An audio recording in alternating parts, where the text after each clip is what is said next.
When the wind whispered across the golden plains of Ekuma, it carried with it 1,000 forgotten voices. Some said they were the voices of ancestors. Others believed they were the cries of spirits long buried beneath the roots of ancient baobab trees. But in Ekuma, everyone agreed on one thing, that the land listened, and sometimes it spoke back. It began many generations ago, in a time when the earth was still young and the bond between humans and beasts had not yet broken. The people of Ekuma were proud and strong. They lived by the rhythm of the sun and the wisdom of their elders. The land fed them, the river blessed them, and the lions, kings of the wild, roamed beside them in uneasy peace. Among the people was a woman named Nyarai. She was unlike anyone else in the village, quiet, watchful, and always listening. Her eyes were the color of dusk, and in their depths one could see both gentleness and storm. The elders said she had been born during a night when the lions roared without pause, and that the spirits had marked her. As she grew, strange things followed her. The animals did not fear her. Birds landed near her feet. Even the village dogs bowed their heads when she passed. But not everyone saw her gift as a blessing. Some whispered that she was cursed. Others feared that the spirits spoke through her, and that one day they would demand something in return.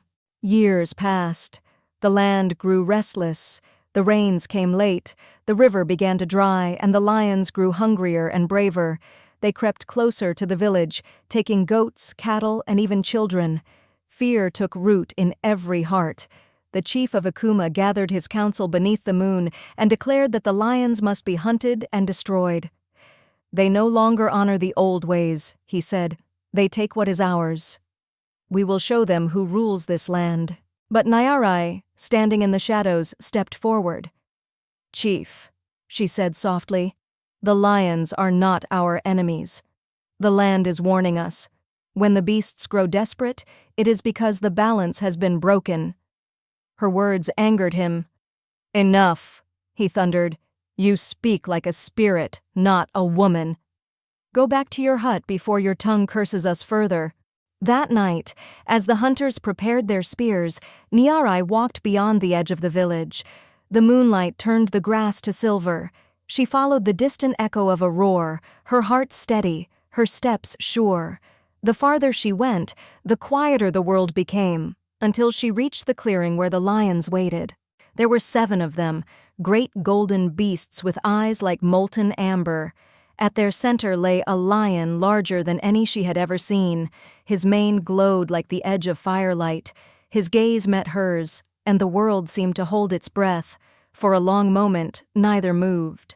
Then, in a voice low and ancient, the lion spoke, not in words, but in a sound that trembled through her bones.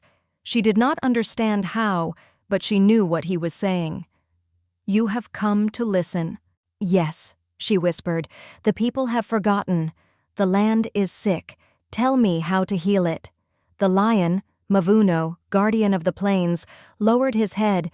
"The bond has been broken by greed. You take without giving. You burn without asking.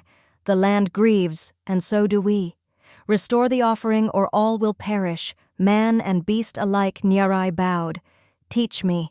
For 3 nights, she stayed among them. The lions neither harmed her nor feared her. They brought her food, the same meat they ate. They showed her where the river once flowed and where the sacred stones had been buried beneath the dust. She listened to their cries, their silence, and the rhythm of their breathing. And in those nights, she learned the language of the earth itself, the heartbeat of creation. When she returned, the village gasped.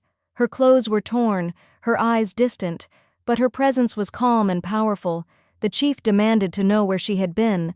She told them everything, about Mavuno, about the broken bond, about the offering that must be restored. But pride is a heavy thing. The chief laughed.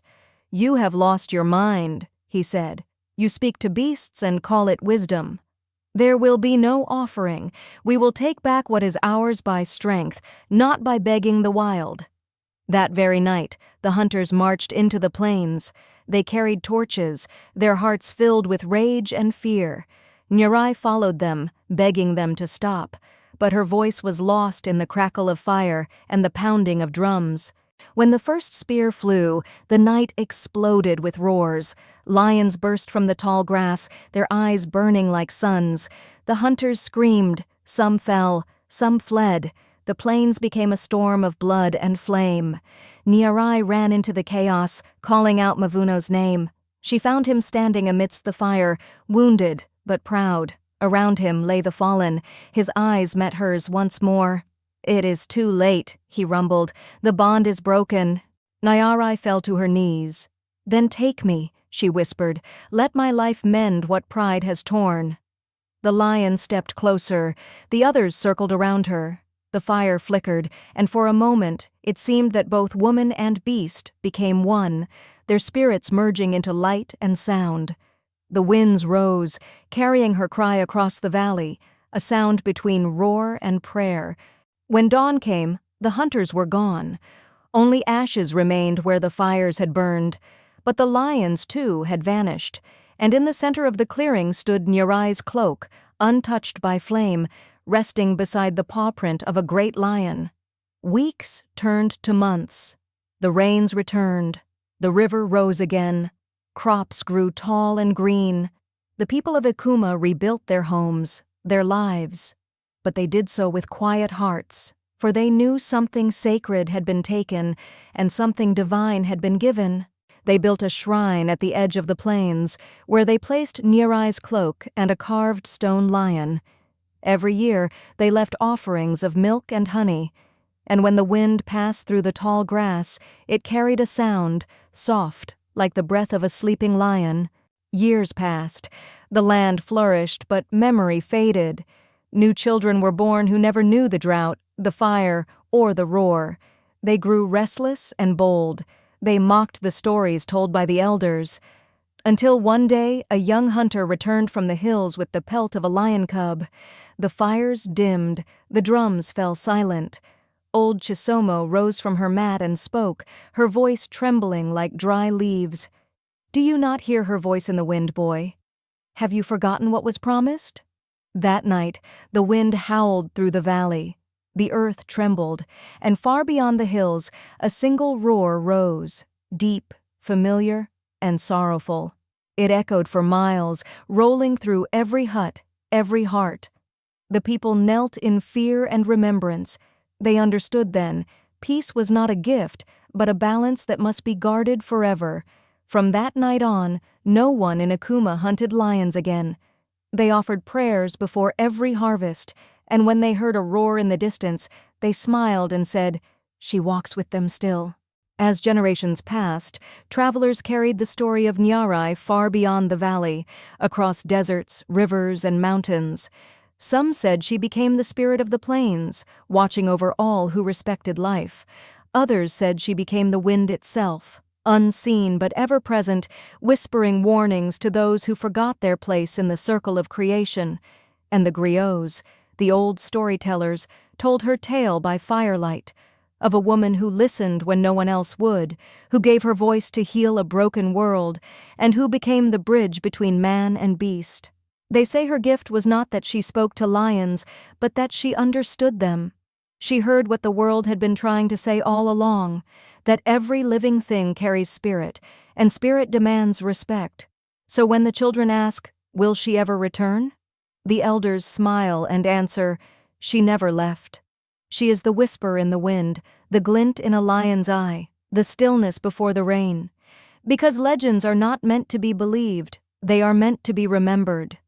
So remember her, the woman who spoke to lions and the people who almost forgot to listen.